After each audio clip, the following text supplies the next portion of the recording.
So hello, everyone. I'm Hannah from the Bangor Public Library. I want to thank everyone for being here and watching this talk. Today, we've got Pete Bono, who is a SCORE mentor volunteer. He's going to be sharing with us some of the challenges of owning a retail shop today. So Pete, thanks for joining us. Go ahead and take it away. And do you want me to start sharing your slides now? In just a second, I'll let you know, Okay. Hannah. Thank you so much, Hannah, and thank you for co-hosting this event. Give you a little background about me. In addition to being a SCORE volunteer, for 30 years, my wife and I owned and operated an award-winning All-American made Christmas shop and website in downtown Bar Harbor, Maine.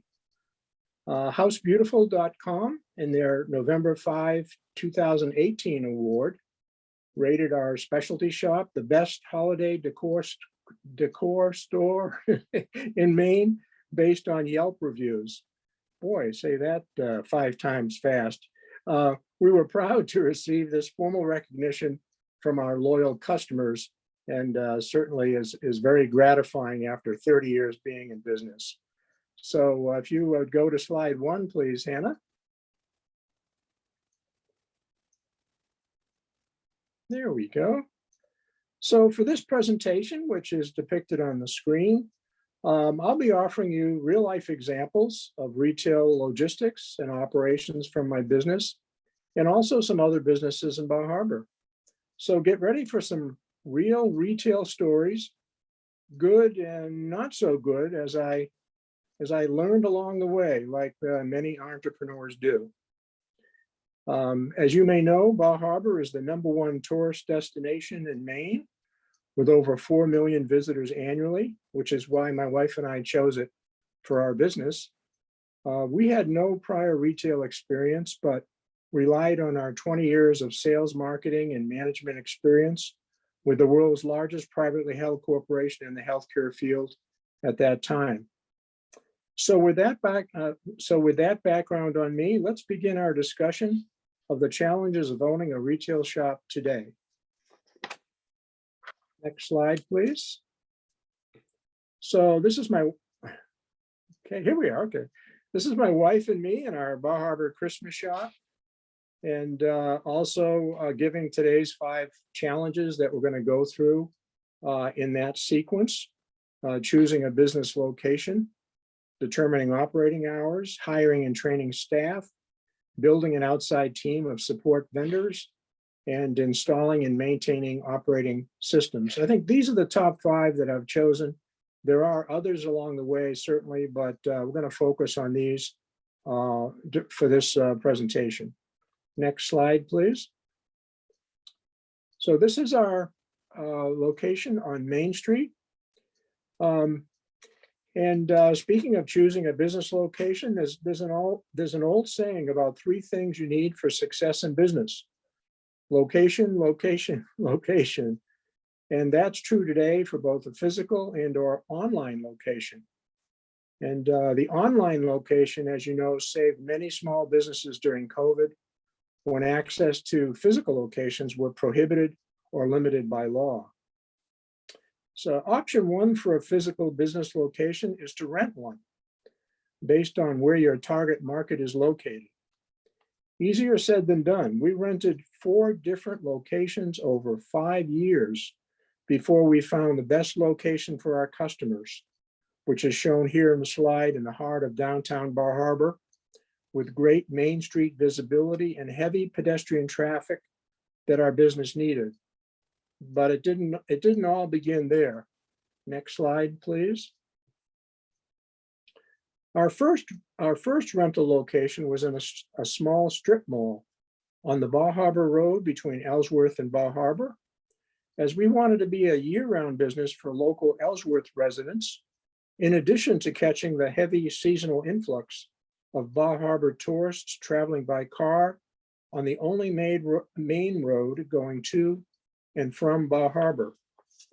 Our Ellsworth rental space had just about everything we thought we needed: good roadside visibility, an easy to see freestanding roadside sign holder for our large oval sign shown in the photo. Plenty of parking in front of our building, 1,600 square feet of space with a bathroom, adequate office space for 2 desks, and a back office computer with printer, storage space for inventory and supplies, and a shipping area for our catalog seals. But our landlord had not prepared us for 2 major retail requirements. When asked, he told us that we didn't need air conditioning. But we soon discovered that our shop display lights generated significant additional heat, that even fans and open doors and windows could not adequately cool in the summer. Unfortunately, our customers left our shop prematurely without purchasing because it was too hot for them to shop. Our landlord had also praised his great location, saying that thousands of cars drove right by his mall on their way to and from Bar Harbor and Acadia National Park. And he was right. Thousands of cars drove right by our shop, but without stopping. So we quickly took corrective action by adding a large red freestanding sleigh sign shown in the photograph with white lettering for more roadside visibility, hung a second open flag on the new sleigh sign, and tied a large red bow on our entrance door. Our efforts to get cars to stop and shop with us helped, but it was not enough. So in our second year of our 4-year lease, we expanded our shop space with consignment booths, displaying handcrafts by Maine craft artists, and paid our landlord a percentage of sales on this additional space that was not included in our lease. This did increase our sales, but not our profits in the same way. So our locations assumptions, based on our own retail naivete, a biased landlord, and our own market studies, where we had counted the number of cars stopping at 2 nearby shops versus the number of family groups leaving with shopping bags, did not hold up. During our first 2 seasons, we heard more and more potential customers tell us we had a lovely store with great products, but they just spent all their money in Bar Harbor. So needless to say, in our 3rd year, we opened a tiny 400 square foot shop off Main Street in a Bar Harbor courtyard owned by Testa's Restaurant. While we still operated our Christmas shop, I ran the Bar Harbor shop while my wife and employee ran the Ellsworth shop. Our tiny Bar Harbor retail shop did 4 times the sales in 1/4 the space. So we knew we had to be in Bar Harbor and moved 2 more times there until we were renting the best location on Main Street with the best visibility and the best pedestrian traffic for our one and only Christmas shop. That was the photo I had shown earlier. But Hannah, would you please go to the next slide? And this is more of a close-up of our Main Street storefront. Before we moved in, we completely renovated our 1,100 square foot Bar Harbor Main Street shop, as shown here, including new electric, new lighting, and of course, 5,000 tons of adequate air conditioning. The basement housed the furnace for our year-round use and offered some limited storage space. We also had a loading dock for deliveries, a trash dumpster, and employee parking, which is very rare in Bar Harbor. Our Bar Harbor building had a 2nd floor apartment and 2 3rd floor apartments, but our landlord, the Bar Harbor Bank next door, was using them for storage and could not rent them to us for additional supplies and inventory, office space, and shipping. So we solved this problem by renting a small house nearby for these necessities that we had in our larger Ellsworth shop. We could afford it as our sales kept climbing. So please choose your rental location wisely to fit your target market by gathering location information from your own observations, from chats with local shopkeepers, and from gathering marketing and local information from the Chamber of Commerce. The Bangor Public Library also helps business owners with location market studies and competition in a special small business reference solutions database there and online. Next slide, Hannah.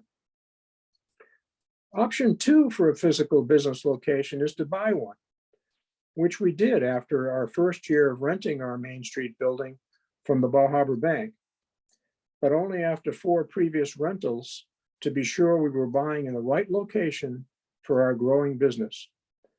Our purchase of our 3-story rental building allowed us to expand into it, giving us all the space we needed and more for future growth, including an employee kitchen, a photo studio for taking pictures of our products for our new website, and more packing and shipping space for our growing website business.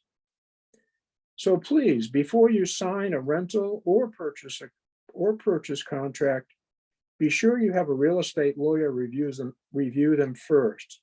It's definitely worth the money and will save you money because you'll know exactly what you're getting and paying for, thus avoiding any surprises of potential legal complications in the future as your operations change, and they will change.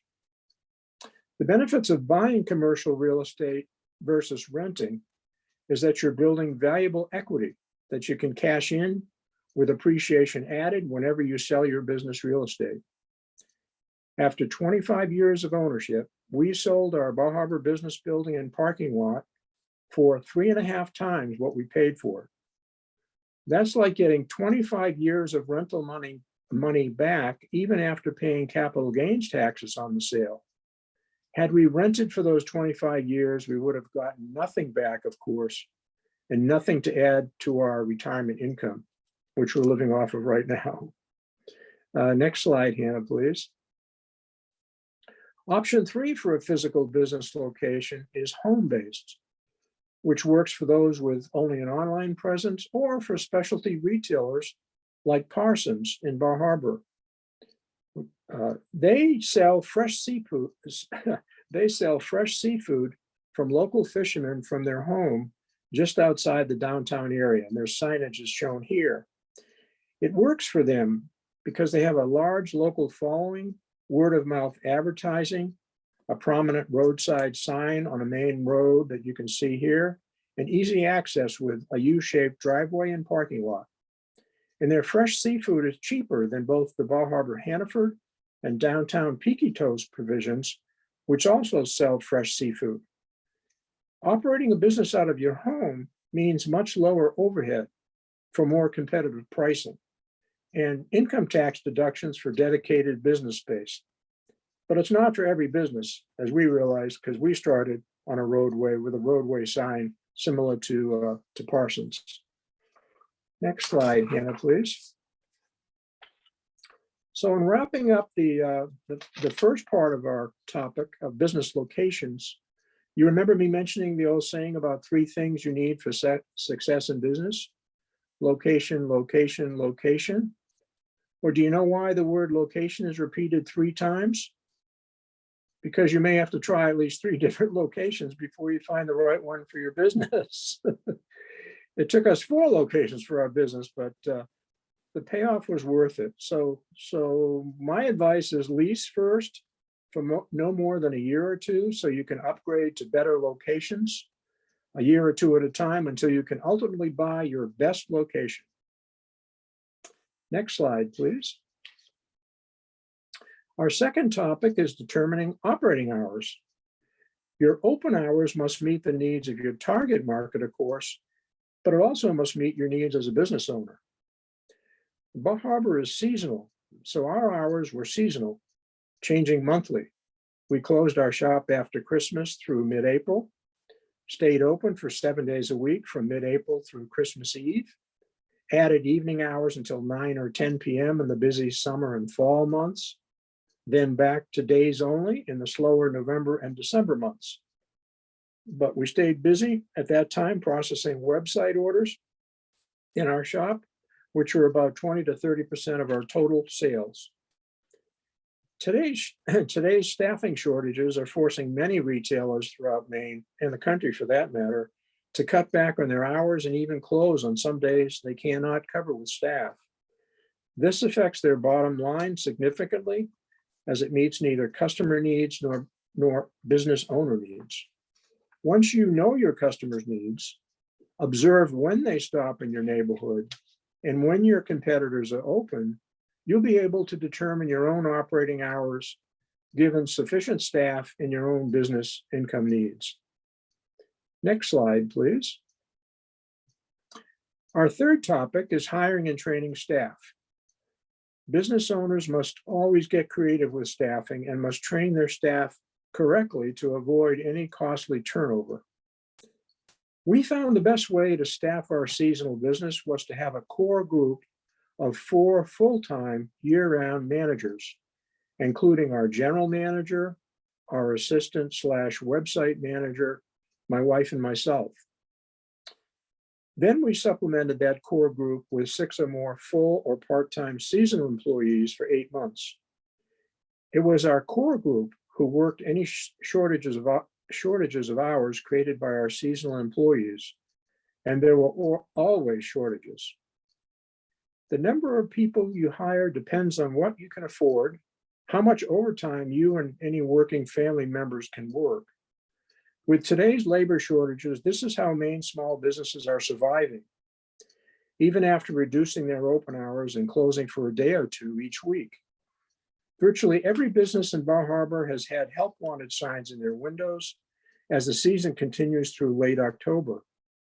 In August, the school, college, and international student employees end their employment, leaving Bar Harbor businesses short-staffed that were already short-staffed. So advertise for help locally, online, including digital newspapers, your local chamber, your Facebook page, and websites like Indeed, as well as placing help wanted signs in your shop windows. Also look into hiring international students seeking employment via student visas. Of course, pay competitive wages well above minimum wage. Retailers in Bar Harbor now pay $18 to $20 an hour, when just 2 years ago, they were offering $12 to $15 an hour. These wages often include an end of season bonus of $2 an hour to entice employees to stay through the busy tourist season. We've paid these bonuses, and in most cases, they worked. Help seasonal employees find lodging, or if you can, provide it for them. The number one impediment to hiring employees in Bar Harbor is lack of affordable places to stay.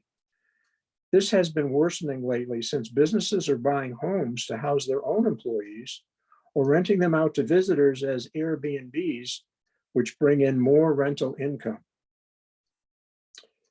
You can also get creative with key management positions by offering profit sharing whenever your business exceeds its financial goals. Some profit sharing vehicles like SEP IRAs can even reduce your income taxes. We did this for both our managers, one who was with us for 26 years and the other for 11 years before we closed our shop. Clearly, good pay and good incentives work.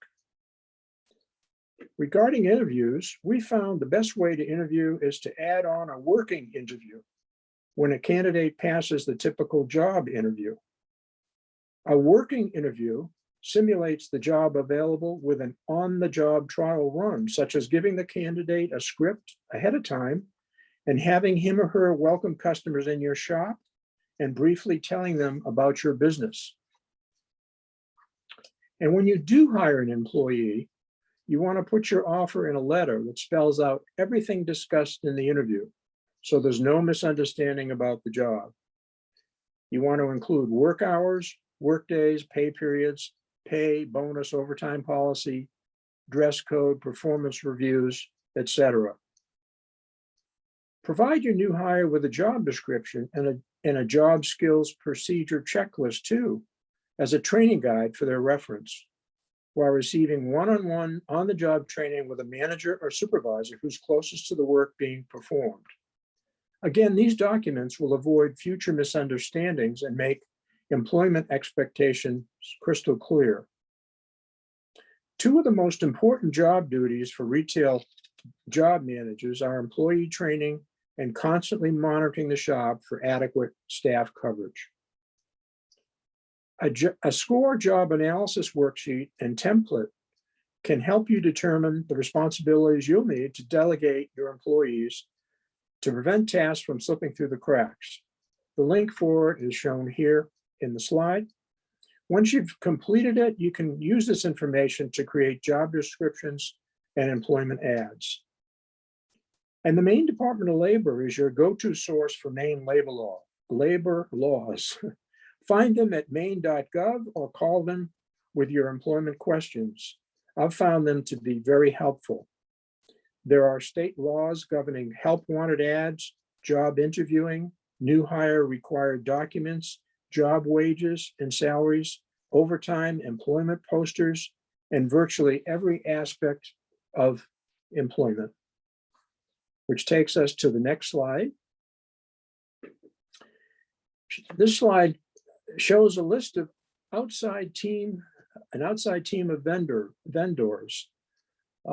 Entrepreneurs can't possibly do everything themselves. They rely on a trusted team of professionals and vendors to help them. I spent years building my team, and it was worth it because they were there for me when I needed them. Please don't wait till you need help, but find it early with the input of family and friends while you have the time for evaluation. So here are some of the help that you may need.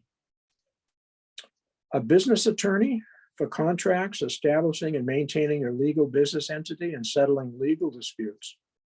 My business attorney helped me win an employee's lawsuit with the help of my thorough employment documentation of annual performance reviews.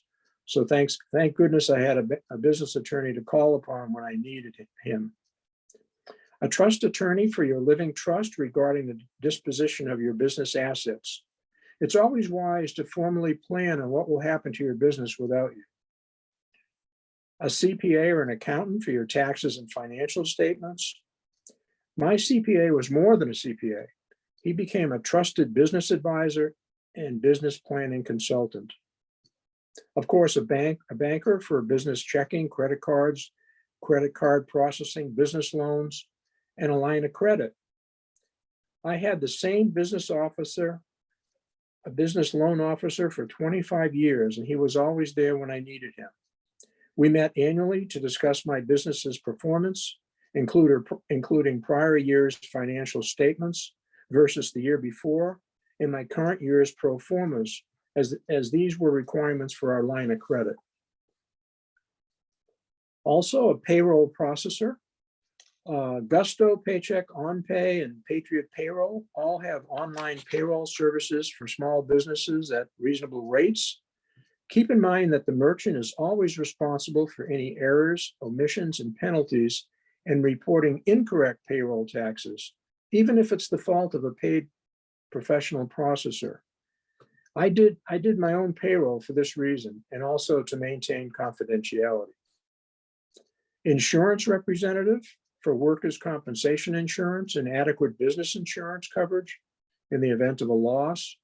Insurance coverage and policies constantly change, so it's important to have a representative so you can keep up with them. An IT specialist to maintain your business computers and software and recommend replacements and provide security. We couldn't operate without ours. That's definitely not one of our specialties. Of course, a website specialist to maintain and update your website. We had the same webmaster for 21 years until we closed our business. Some of our most affordable website platforms today for small businesses are Shopify, Wix, Weebly, Squarespace, and GoDaddy. But you want to be sure to check those that meet your needs and also can supply you with the right support. Also, a social media specialist to help you with Facebook, Instagram, YouTube, etc. You can also find a lot of help with these on YouTube videos. An SEO specialist to rank your business higher on search engines. We hired one to train our website manager, who then kept up with our constant changes. A chamber of commerce to market your business. The Bar Harbor Chamber was a great marketing resource for our shop and website. So much so that I returned the favor by volunteering on their committees and board of directors.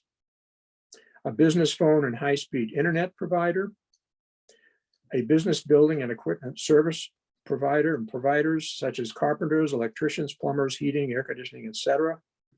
And finally, business mentors, including fellow entrepreneurs, advisors with the Maine Small Business Development Centers, and SCORE mentors like myself. The Maine SBDC and SCORE are both resource partners with the U.S. Small Business Administration, offering entrepreneurs free, confidential, and professional advice in starting and growing their small businesses. Both also offer many free instructional resources for entrepreneurs. You can check them out at the links shown on the slide. Next slide, please.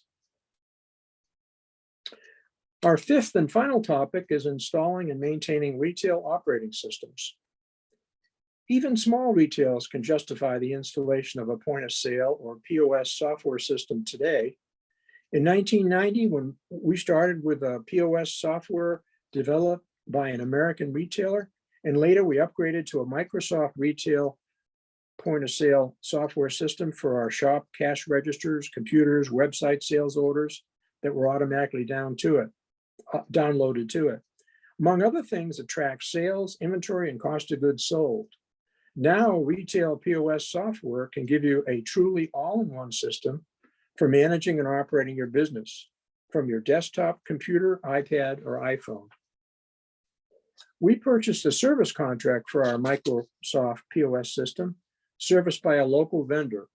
I'd recommend service contracts today for any POS system as necessary insurance because you never want it to go down.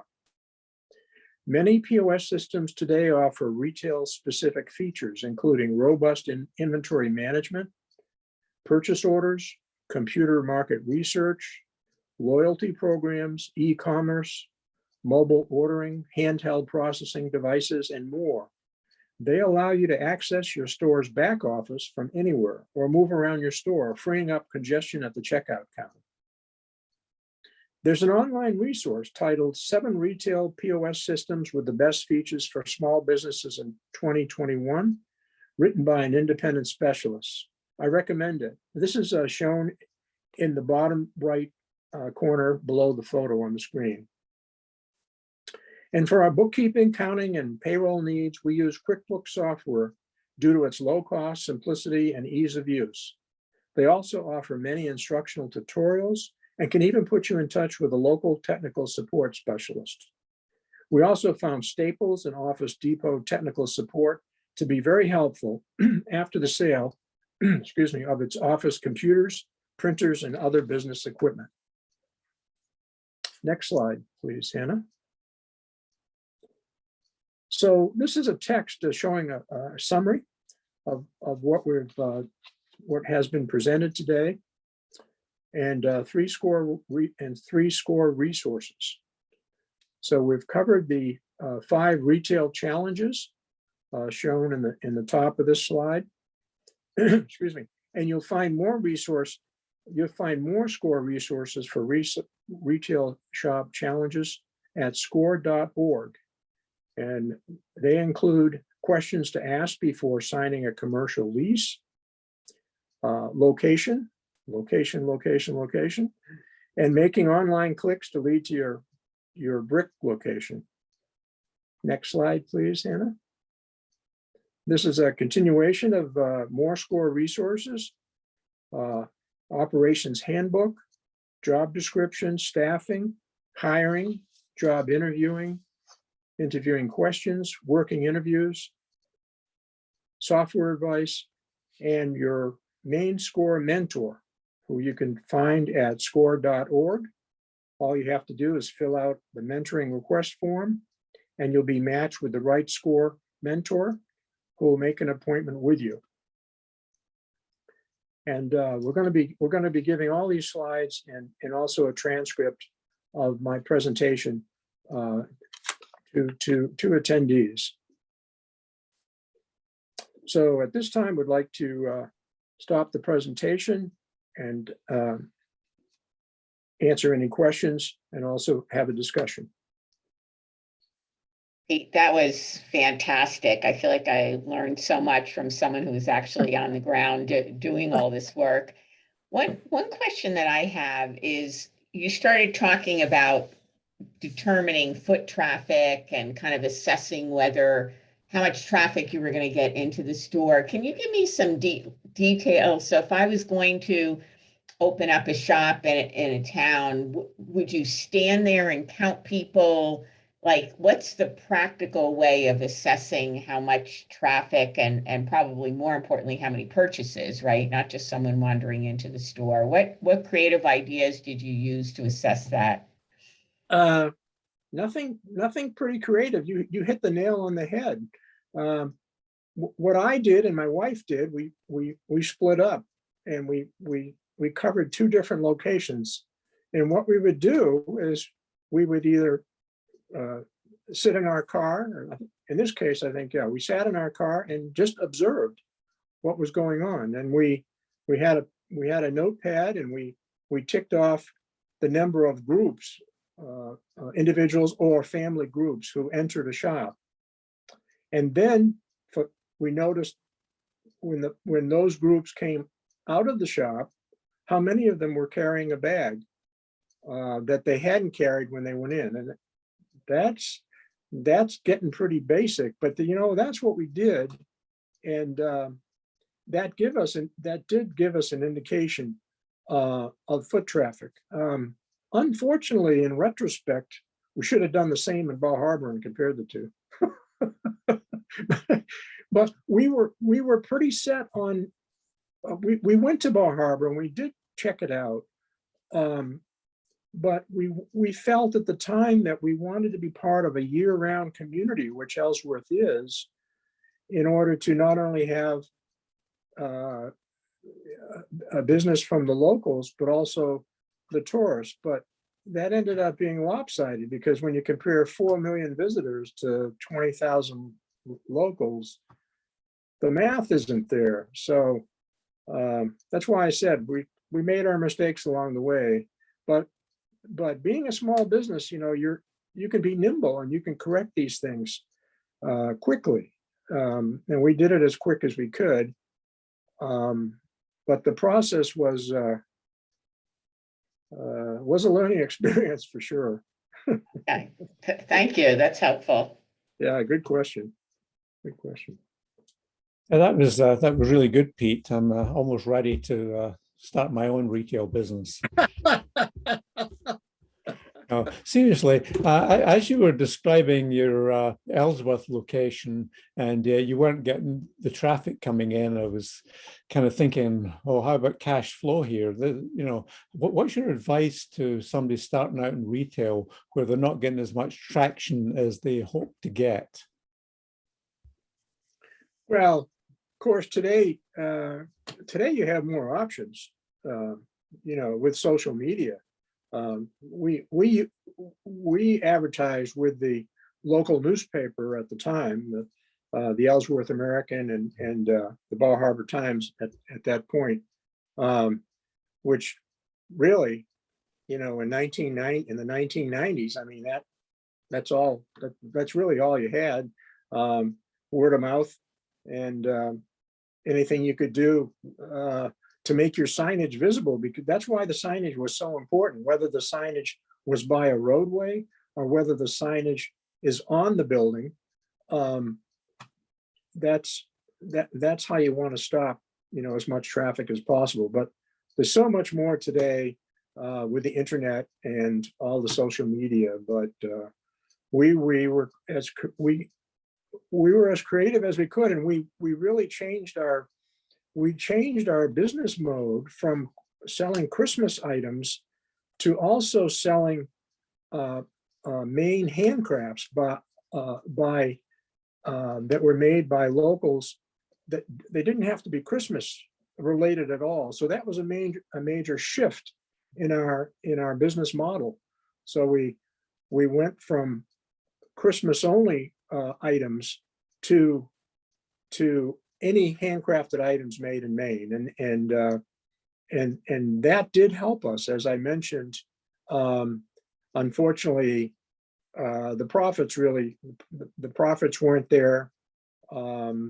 We had tried different percentages for us and for for the makers of the products, but we just couldn't get that to fly either. But everything we did, once we noticed we weren't going in the right direction, helped us. But it wasn't until we got to Bar Harbor and we had four times the business and 1/4 the space. So that kind of told us where we had to be. We've got another question in the chat.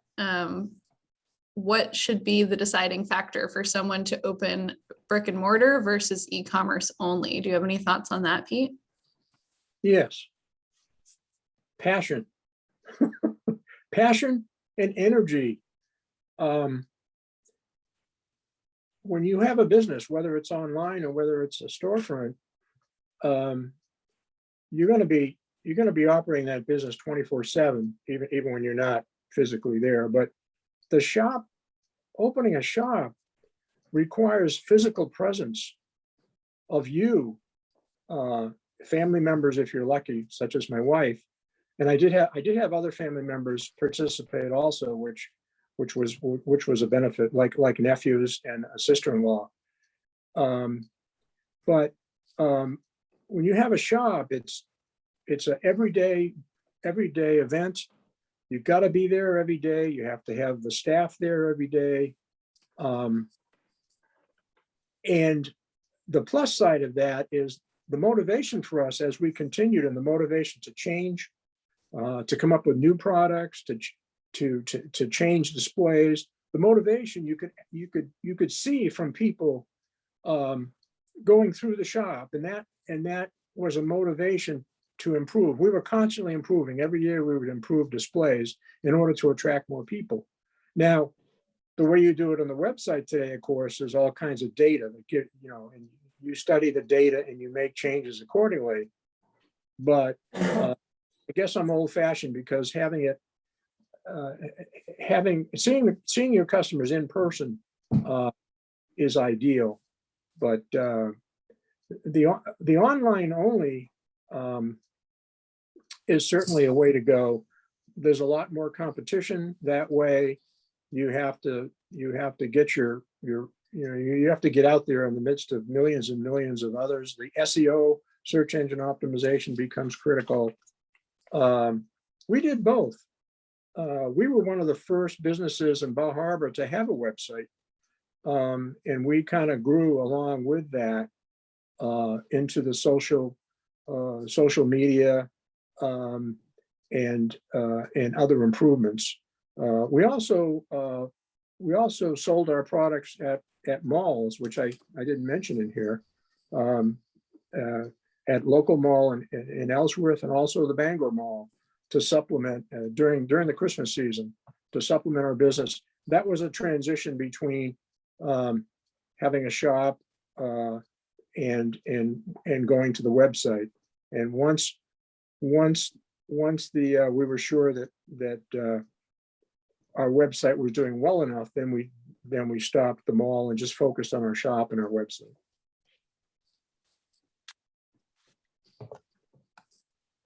Good question.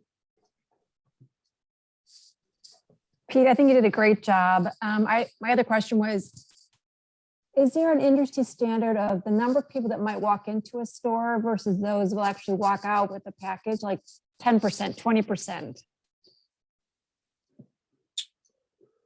I don't know of one. The Retail Association would be a resource to check. And of course, you can buy electrical counters. We considered that, but we had such a small store that we kind of visually we could do it ourselves. But foot traffic, and that brings up the mistake that we made in our first shop in Ellsworth. That was drive-by, and drive-by did not work nearly as well as foot traffic, of course. And so we made that change as soon as possible. But there are counters today, and I would hope that that the Retail Association would have numbers like that. At the time that we ran our shop, they did not have them available, but I'd be surprised if they didn't today. Because they, yeah. Oh, sorry. Another question is, what was your strategy around having sales? 10% off, 20% off, whatever. What's kind of your experience around the drawbacks and positives of having a sale? Good question. We rarely had sales. And the reason for that ties into how we differentiated our Christmas shop from all others. We were virtually the only Christmas shop in Maine, for sure, the only Christmas shop in Maine and possibly in many parts of the country that sold exclusively American-made products. And of course, we featured the Maine-made products. So when you have exclusivity, and my wife also designed many of the ornaments and Santas, and then had the artists, the craft artists who we worked with, the craft artists would make the products and they would be sold only in our shop and on our website as we got into the website. So when you have exclusivity, you don't give it away. In fact, you mark it up. And I spoke to my brother, who's a CPA, throughout this business adventure. But one of the early discussions we had was about price and how we should charge more than the typical retail markup, which was take the cost of your product and multiply it by 2, which was back in the day. That was the markup. But we increased our prices gradually over time until we exceeded 3 times the cost. So when did we have sales? We had sales to thank our local customers before Christmas and after the tourists left. And we did that in conjunction with the Chamber of Commerce in Bar Harbor, which has special events during that time. And they have what's called a Pajama Day sale, which is held from 6 a.m. to 9 a.m. in the morning. And all the businesses in Bar Harbor that are open at that time, and some of them stay open just for that event. And what did we offer? I think we offered 20% off, and if you came in your PJs, you got 25% off. So that was a special thank you for the locals, and that was the most effective chamber event. There were others that we participated in, of course, but that was the most effective. And we did well that day, even though we gave 25% off. But we did it for the locals. We didn't lose any money, and we unloaded merchandise at the end of the year, which typically you want to do. I'm trying to think. I can't think of. There may have been maybe one other event I can't think off the top of my head, but so it was a rarity. Sounds like you are really competing not on price but on value, and so like you said, you have exclusive products that people can't find other places, which is really a nice place to be versus always feeling like you have to be the lowest price to get people to buy something. So right, interesting. Yes, and one of the things I point out to my clients is just that, when they're early in the planning phases, I want to make sure that they do differentiate their product, even if the product itself cannot be differentiated. Often the way you market can be differentiated enough to plant the seed in the customer customer's mind that, hey, this is something different. Well, look at Subway, eat fresh. Well, I'm sure other people have, other fast food places, have fresh ingredients, but Subway says eat fresh. Well, who doesn't want to eat fresh? So, that's a differentiation for sure. Yeah. Good question. Pete, I have a question about marketing. Sounds like your net of contacts and things you do was quite wide, from partnering with the Chamber of Commerce, having a good SEO specialist, having a good website, using social media as much as possible, Chamber of Commerce, etc. Is there any way you can describe the effectiveness of each of those, or was it just a combination of everything that worked for you?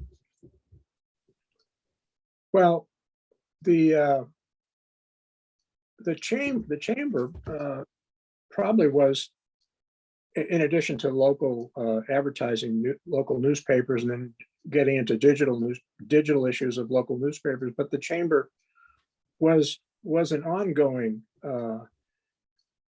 resource for me, and they really help because they get you out there even before websites.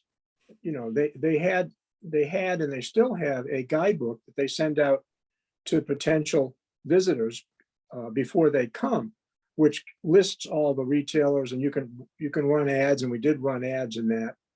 So the guidebook was our internet marketing at the time, if you will, when there was no internet. And the chamber's a tremendous resource because they're the ones who receive the calls from the customers. They stimulate interest. They recommend, places to stay and things to do. So, and there seems to be two minds of thought on joining a chamber. One is that what I just said, that joining a chamber can help you out significantly, expands your horizons more than an individual business. You're part of a group of businesses, 400 or 500 in Bar Harbor, for example. The other mindset is, well, it's too expensive. What are they going to do for me? The tourists are going to come to Bar Harbor anyways. They'll find my business. So there's two mindsets. And my mindset always from day one was the first one, that the chamber is there to help you. It can help you. It helps you even more today because of the resources they have. And because of their website. And every month for chamber members, they do give statistics on that. And they do also give statistics as how many people come through the door in person, visiting their local offices.